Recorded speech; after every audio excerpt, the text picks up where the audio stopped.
Olá pessoal, como é que vocês estão? Eu sou o Marcos, do Ajuda dos Universitários, e nesta aula a gente vai estar aprendendo sobre o campo magnético. Então pessoal, o campo magnético ele é uma região do espaço que é capaz de exercer força sobre cargas elétricas em movimento e em materiais dotados de propriedades magnéticas, certo?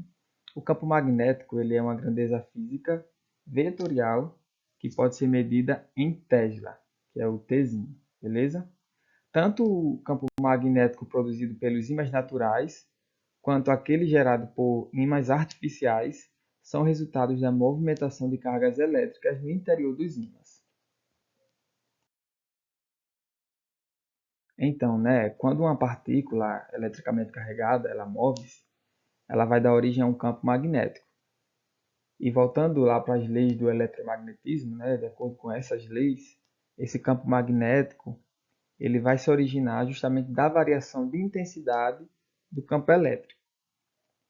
Nos materiais magnéticos, como nos ímãs naturais, o campo magnético ele é resultado do alinhamento de um grande número de domínios magnéticos, que são regiões microscópicas no interior do ímã, que é dotado de um campo magnético como se fossem pequenas bússolas, sabe?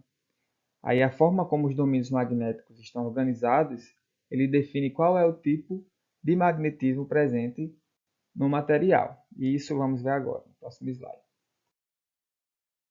Nessa imagem, vocês podem observar como estão dispostos esses domínios magnéticos, que foi falado no slide anterior, tanto de materiais ferromagnéticos, como de materiais diamagnéticos e materiais paramagnéticos.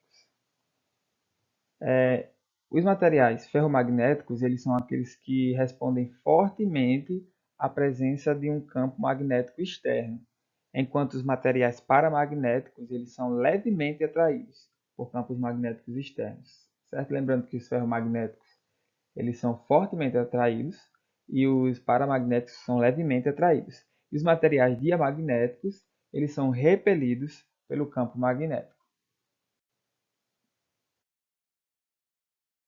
Todo campo magnético ele é dotado de dois polos magnéticos, certo? Que são chamados de polo sul e polo norte, como vocês podem observar na imagem. Ambos dizem respeito ao sentido do vetor campo magnético, que sai e entra no polo norte, assim como fazem as linhas do campo magnético, que vão ser definidas já já. Além disso, não é possível que exista um campo magnético com somente um desses polos, certo? Isso é em respeito a uma das leis do eletromagnetismo que prevê a não existência de monopolos magnéticos. Então, todo campo magnético ele vai ser dotado de dois polos magnéticos, o polo sul e o polo norte. Como vocês podem observar nessa imagem, há algumas linhas, certo, nesse campo magnético, que são justamente as linhas de campo magnético. Essa imagem é semelhante à imagem do slide anterior, e essas linhas elas são usadas como artifício para facilitar a visualização do campo, que seja exatamente dessa forma, certo? Essas linhas são só para fazer essa representação, facilitar essa visualização. Uma vez que o campo magnético é uma grandeza vetorial, cada um dos infinitos pontos do espaço que estão localizados ao redor desse ímã, ele vai apresentar tanto um módulo, uma direção e um sentido, porque é uma grandeza vetorial. Então, dessa forma, representá-lo seria uma tarefa muito difícil se não fosse pelo uso dessas linhas. Então, essas linhas é justamente para facilitar essa visualização dessa grandeza vetorial, que é o campo magnético. Além disso, essas linhas de campo magnético, ou também linhas de indução, como pode ser chamada também, elas são representadas pela tangente do vetor campo magnético naquela região do espaço, certo? Além disso, vamos conferir também as propriedades dessas linhas de campo magnético. Primeiro, elas são sempre fechadas, certo? Uma vez que não existe monopolo magnético, como já foi mencionado. Então, ela nasce em um polo e finaliza no outro. Outra coisa, ela sempre emerge do polo norte magnético, e sempre emerge no polo sul magnético, bem como o vetor do campo magnético sempre aponta no sentido do norte magnético. Na imagem vocês podem observar que as setas saem do norte e vão diretamente para o sul, certo?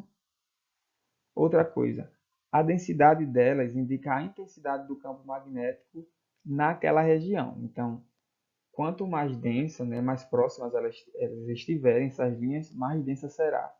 E ali será a intensidade, mostrando que é mais intensa. Quanto elas estão mais separadas, como vocês podem observar na imagem, ali tem uma densidade menor, logo tem uma intensidade menor. Outra coisa, por último, né, elas nunca se cruzam, beleza? Sempre elas têm elas percorrem um caminho de modo que não se cruzam. Existem diferentes fontes de campo magnético. Elas afetam a forma como o campo é distribuído no espaço e por isso é importante conhecer algumas delas, bem como as fórmulas usadas para calculá-las. E essas fontes são justamente essas dispostas no slide, que é o campo magnético gerado por uma corrente elétrica, o campo magnético de uma espira condutora, o campo magnético de uma bombina, também pode ser chamado de solenoide, e o campo magnético terrestre. Vamos falar de cada um nos próximos slides. O campo magnético gerado por uma corrente elétrica. Então, né, quando uma corrente elétrica ela percorre um fio condutor retilíneo, um campo magnético circular ele é formado ao longo de toda a sua extensão. As linhas de campo magnético desse campo, elas são concêntricas em relação ao fio. E o seu sentido vai ser determinado justamente pela regra da mão direita, aquela famosa regra, certo? Vocês podem depois pesquisar na internet como é que se consegue fazer essa regra da mão direita, mas ela diz basicamente o seguinte, que quando você pega o polegar da sua mão direita e aponta para o sentido da corrente, né, os demais dedos que sobraram, quando eles se fecham, eles vão justamente se fechar no sentido do campo magnético. Então, você aponta seu polegar para o mesmo sentido da corrente e os seus dedos que sobraram vão justamente apontar o sentido desse campo magnético. O campo magnético produzido por uma corrente elétrica, que pode também ser denotado pelo símbolo B, a letra B, ele pode ser calculado pela fórmula seguinte, né? Essa fórmula que a gente consegue ver na imagem, que é justamente o B igual ao o mi zero, né? Vezes o I, sobre 2π vezes R. Esse B é justamente o campo magnético, onde a sua unidade é em Tesla, como já foi mencionado, T. Esse μ0 é a permeabilidade magnética do vácuo, que é uma constante, certo? Que é o 4π vezes 10 elevado a menos 7, no caso seria Tesla vezes metro sobre ampere. O I é a corrente elétrica, certo? É a unidade em ampere. E o R seria a distância ao fio, certo? Que é dada em metro. Agora vamos falar sobre o campo magnético de uma espira condutora. Lembrando, né, que uma espira é um fio condutor fechado, em formato circular. Portanto, o campo magnético, né, que é produzido na região central dessa espira, ela pode ser calculada justamente por essa fórmula aqui, que é B igual a μ0 vezes I sobre 2R. Lembrando, B é o campo magnético, μ0 é a permeabilidade magnética do vácuo, uma constante, o I é a corrente elétrica e o R é a distância ao fio. Já o campo magnético de uma bombina, que também pode ser chamada de solenoide, né? Lembrando, né, que bombinas, também conhecidas como solenoides, como já falei, são formados por um longo fio condutor enrolado diversas vezes, tratando-se, portanto, da combinação de um grande número de espiras, semelhante a isso. Aí a fórmula usada para calcular esse campo magnético no interior do solenoide é esta. B igual a N vezes μ0 vezes I sobre L. O N vai ser o número de voltas do solenoide e o L vai ser o comprimento do solenoide. Lembrando, né, que esse μ0 é justamente a permeabilidade magnética do vácuo, que é uma constante, o I é a corrente elétrica e o B é justamente esse campo magnético. Então, as letras novas, né, as incógnitas novas que surgiram aí nesse caso foi o N, que é o número de voltas, e o L, que é o comprimento do solenoide. Então, em relação ao campo magnético terrestre. O campo magnético terrestre ele origina-se do movimento relativo ao núcleo e à crosta terrestre, certo? Uma vez que essas estruturas elas giram em diferentes velocidades. A presença de íons no conteúdo magnético do núcleo terrestre e sua rotação, eles vão dar origem a um campo magnético tridimensional que perpassa todo o planeta e protege a nossa atmosfera. Isso vai fazer com que ela não seja varrida pelas partículas emitidas pelo Sol, que são conhecidas como vento solar. Aí a interação entre essas partículas e o campo magnético terrestre vai dar origem às auroras polares, certo, gente?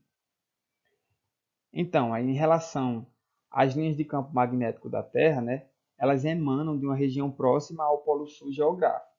E o mesmo vai acontecer com o Polo Sul magnético, em que as linhas de campo magnético elas emergem, certo? Aí os polos magnéticos e geográficos, eles não são coincidentes devido ao plano de rotação da Terra, que é diferente do plano formado pela linha do Equador. E para finalizar o conteúdo sobre campo magnético, a gente pode observar essa imagem, onde mostra o formato das linhas de campo magnético da Terra, certo? Então, aqui a gente finaliza o nosso assunto de campo magnético. Aquela mesma coisa, se tiverem dúvida, pode entrar em contato com a gente que a gente está disposto a ajudar. Espero que vocês tenham gostado do assunto, espero que vocês tenham aprendido de verdade e que vocês fechem as questões que falam sobre campo magnético, certo? Bons estudos para vocês e até mais!